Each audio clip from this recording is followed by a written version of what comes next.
Hello students, Kumar study circle में आप सबका स्वागत है। एडीईओ परीक्षा को आगे बढ़ाते हुए आज के वीडियो का हमारा टॉपिक होगा भारतीय सभ्यता एवं संस्कृति। जो बच्चे मुझसे अभी भी जुड़ रहे हैं उनको बता देना चाहता हूं, आप लोगों के लिए ऐसे ही मैं बहुत सारे वीडियो लेकर आता रहता हूं। अगर आप मेरे पुराने वीडियो को देखना चाहते हैं तो मेरे चैनल के प्लेलिस्ट में जाएंगे, एडीईओ 2025 वाला प्लेलिस्ट दबाकर सारे वीडियो को देख सकते हैं। तो चलिए देर न करते हुए एक एक क्वेश्चन भारतीय संस्कृति से संबंधित, भारतीय संस्कृति और सभ्यता संबंधित हम देखने की कोशिश करते हैं।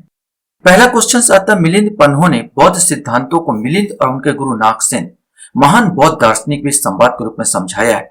संस्कृत भाषा में, पाली भाषा में, हिंदी भाषा में या संथाली भाषा में, ये आपको बताना है कि भाषा कौन सा था। सही आंसर बी आएगा, ये पाली भाषा में समझाया गया है। महाभाष्य व्याकरण के क्षेत्र में उत्कृष्ट कार्य निम्नलिखित के द्वारा रचित है। अश्वनी, अगस्त मुनि, पंतजलि या वेद व्यास, इसमें से आपको बताना है। सही आंसर इसका सी आएगा, ये महाभाष्य जो है पंतजलि की पुस्तक है। पंतजलि योग दर्शन पर आधारित रहे। क्वेश्चंस आपके सामने आता है, नागर, द्रविड़ और बेसर है, क्या है आपको बताना है। भारतीय उपमहाद्वीप के तीन मुख्य जाति समूह, तीन मुख्य भाषा वर्ग जिसमें भारत की भाषाओं को विभक्त किया जा सकता है, भारतीय मंदिर वास्तु की तीन प्रमुख शैलियां और भारत के प्रचलित तीन मुख्य संगीत घराने। सही आंसर इसका सी आएगा, भारतीय मंदिर वास्तु की तीन प्रमुख शैलियां का नाम नागर, द्रविड़ और बेसर है। नागर शैली में एक बड़ा चबूतरा बनाया जाता है और चबूतरा के ऊपर मुख्य मंदिर का बनाया जाता है। उसके अलावा 5 इस प्रकार छोटे छोटे मंदिर और बनाए जाते हैं, माने गर्भगृह, एक गर्भगृह रहता है। तो इस प्रकार का जो वर्णन उत्तर भारत साइड होता है मंदिर का डिजाइन, तो इसको नागर शैली कहते हैं। वहीं द्रविड़ शैली बोला जाए तो द्रविड़ श्रेणी में एक प्रवेश द्वार हो जिसको गोपुरम कहते हैं। इसके बाद विशाल काय गगनचुंबी मंदिर बनाया जाता है और पूरे मंदिर के दीवारों पर मूर्तियों का अंकन किया जाता है। यह चीज पाया जाता है द्रविड़ में, तो ये द्रविड़ शैली होती है। और बेसर शैली, इन दोनों का मिला जुला रूप जो पाया जाता है वो बेसर शैली कहलाती है। नागर शैली उत्तर भारत में पाया जाता है, द्रविड़ शैली दक्षिण साइड के जितने मंदिर है द्रविड़ शैली में बने होते हैं और बेसर इन दोनों के बीच में हमको मिलते हैं।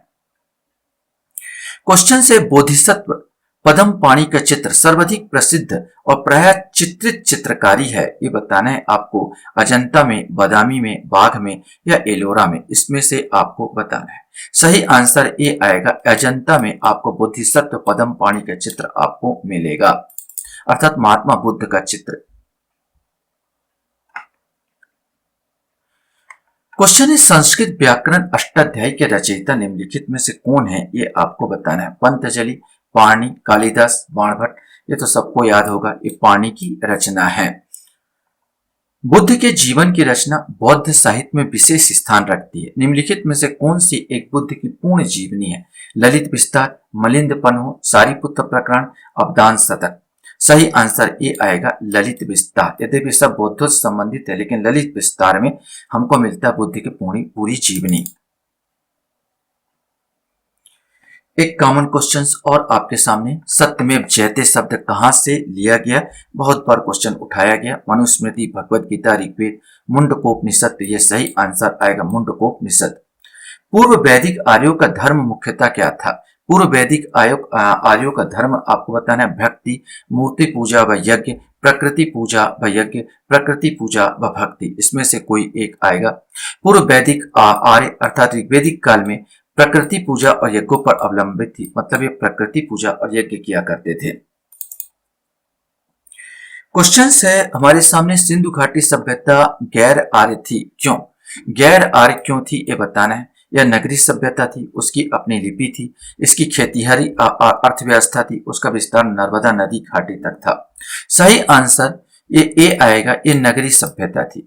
आर्य सभ्यता ग्रामीण सभ्यता थी, जबकि सिंधु घाटी सभ्यता नगरीय सभ्यता थी। ये दो विशेष अंतर है। लिपि का आविष्कार तो नहीं हुआ था, इन लोग लिपि का आविष्कार हो चुका था, सॉरी उनकी लिपि जरूर थी लेकिन हम पढ़ नहीं पाए। लेकिन मेन आपको जो जानना है वो है यह नगरीय सभ्यता थी, जबकि सिंधु घाटी सभ्यता में क्या नगरीय सभ्यता थी, जबकि आर्य सभ्यता जो ग्रामीण सभ्यता थी। क्वेश्चन हमारे सामने आता है, ऋग्वेद में कई परिच्छेदों में प्रयुक्त अघन्य शब्द संदर्भित करता है पुजारी के लिए, स्त्री के लिए, गाय के लिए या ब्राह्मण के लिए। सही आंसर इसका सी आएगा, गाय के लिए। अघन्य या अघन्या, अघन्य या अघन्या अर्थात बोलता है जिसे नहीं मारना चाहिए, अर्थात गाय जिसे पूजनीय माना गया है। सर्ग, प्रतिसर्ग, वंश, मनवंतर और वंशानुचरित संकेतक है वेदों के, पुराणों के, उपनिषदों के, सूत्रों के। सही आंसर ये पुराणों के संकेतक है। सर्ग, सर्ग मने होता है सृष्टि की रचना, प्रतिसर्ग मने होता है विनाश, प्रलय। तो ये सब पुराणों में दिया गया है।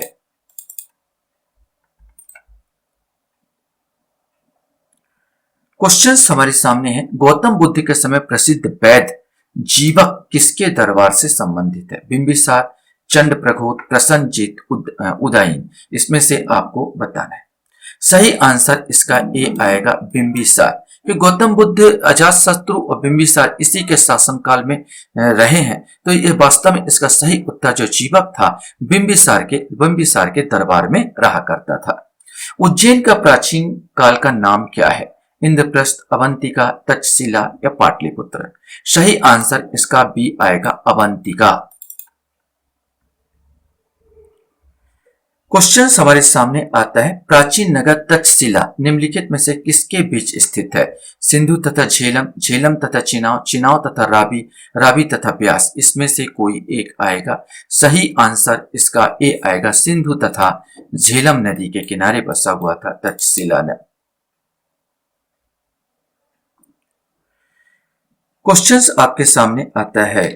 प्राचीन भारत के विश्व उत्पत्ति विषयक धारणाओं के अनुसार 4 युगों का चक्र क्रम इस प्रकार है। इसमें से 4 युग आपने सुना होगा, द्वापर, त्रेता, त्रेता, कली। अब इसमें से क्रमशः क्या आएगा, इसको आपको खोजना है और बताना है। सही आंसर इसमें सी आएगा।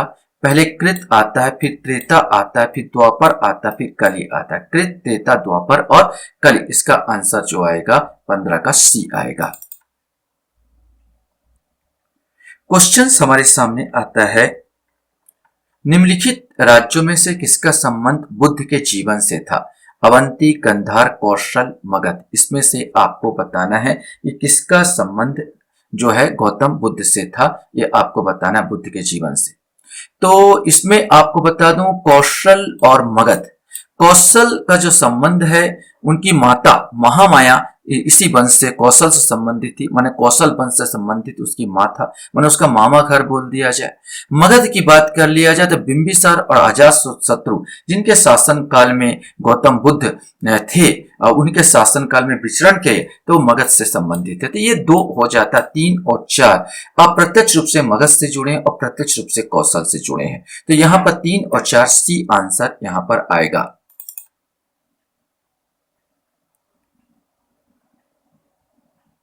क्वेश्चन हमारे सामने आता है। निम्नलिखित में से किस शैलकृत गुफा में 11 सिंह का बोधिसत्व का अंकन मिलता है? ये आपको बताना है। अजंता, एलोरा, कन्हेरी या कार्ले। इसमें से आपको बताना है। सही आंसर कन्हेरी। ये महाराष्ट्र, बंबई में स्थित है। भारत के धार्मिक प्रथाओं के संदर्भ में स्थानकवासी संप्रदाय का संबंध किससे है? बौद्ध मत, जैन मत, वैष्णव मत या शैव मत। इसमें से आपको बताना है कौन से मत से संबंधित है, ये आपको बताना है। सही आंसर इसका भी आएगा, जैन मत से संबंधित है। जैन लोग कोई भी स्थान पर परमानेंट नहीं रहते, वो स्थान को बदलते रहते हैं ताकि उससे मोह न पैदा हो।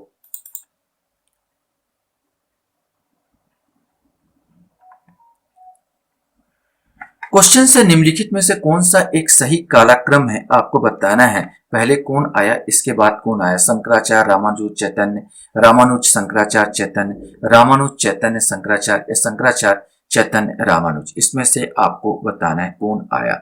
सही आएगा, ए आएगा। पहले शंकराचार्य हुए, फिर रामानुज हुए, फिर चैतन्य हुए। तो ये इनका क्रम है, शंकराचार्य, रामानुज और चैतन्य। प्राचीन भारत में गुप्त काल से संबंधित गुफा चित्रांकन के केवल 2 ही उदाहरण उपलब्ध है। एक अजंता में और दूसरा कहां पर? बाघ की गुफा में, एलोरा गुफा में, लोमास ऋषि गुफा या नासिक गुफा। इसमें से आपको बताना है। सही आंसर ये आएगा, बाघ की गुफा।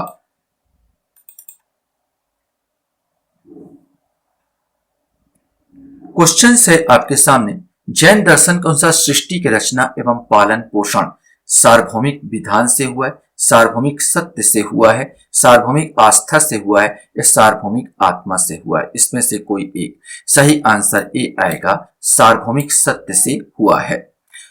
भारत के सांस्कृतिक इतिहास के संदर्भ में पंचायतन शब्द किसे निर्दिष्ट करता है? ग्राम के श्रेष्ठ जनों की सभा, धार्मिक संप्रदाय, मंदिर रचना शैली, प्रशासनिक अधिकारी। सही आंसर सी आएगा, ये भी पंचायतन शैली मंदिर रचना शैली है। मुख्य मंदिर एक होता है जो मेन में बीच में होता है और चारों ओर 4 मंदिर और बना दिए जाते हैं।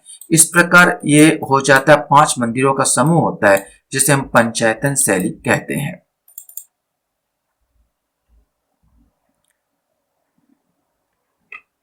क्वेश्चन है, निम्नलिखित में से कौन सा एक युग्म भारतीय षट दर्शन का भाग नहीं है?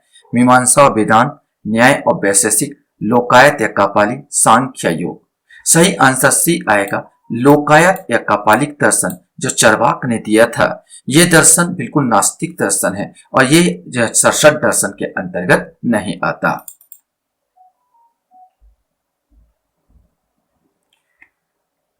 क्वेश्चन है, निम्नलिखित भाषाओं में से किसको सरकार ने श्रेणी या क्लासिक भाषा घोषित किया है? गुजराती, कन्नड़, तेलुगु। इसमें से आपको बताना है ऑप्शन में कौन कौन सा आ सकता है।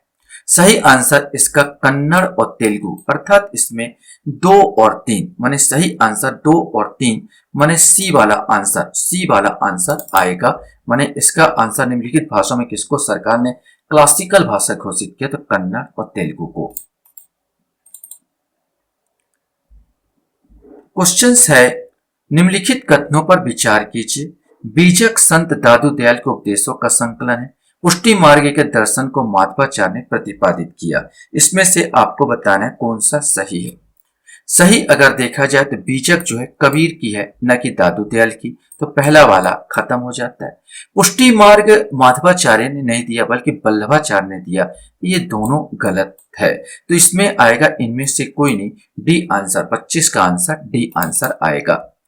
लास्ट क्वेश्चंस आपके सामने हैं। निम्नलिखित में से कौन सा सूर्य मंदिरों के लिए विख्यात है? अरसवल्ली, अमरकंटक, ओंकारेश्वर। तो इसमें से आपको बताना है। तो अरसवल्ली या अरसावली ये आपको आंध्र प्रदेश में पड़ेगा। आंध्र प्रदेश के श्रीकाकुलम जिला में ये पड़ता है। ये सूर्य मंदिर है। कोणार्क का सूर्य मंदिर तो विश्व प्रसिद्ध है जो उड़ीसा में है। इसके बाद अरसावल्ली भी मिलता है कर्नाटक जिला में। जो कर्नाटक आंध्र प्रदेश के श्रीकाकुलम जिला में आपको अरसावल्ली मिलेगा। तो इसमें एक माने केवल एक वाला सही होगा। आशा करता हूं ये वीडियो भी आपको अच्छा लगा होगा। आप लोग मेरे वीडियो को वॉच करते इसलिए धन्यवाद। Thank you very much.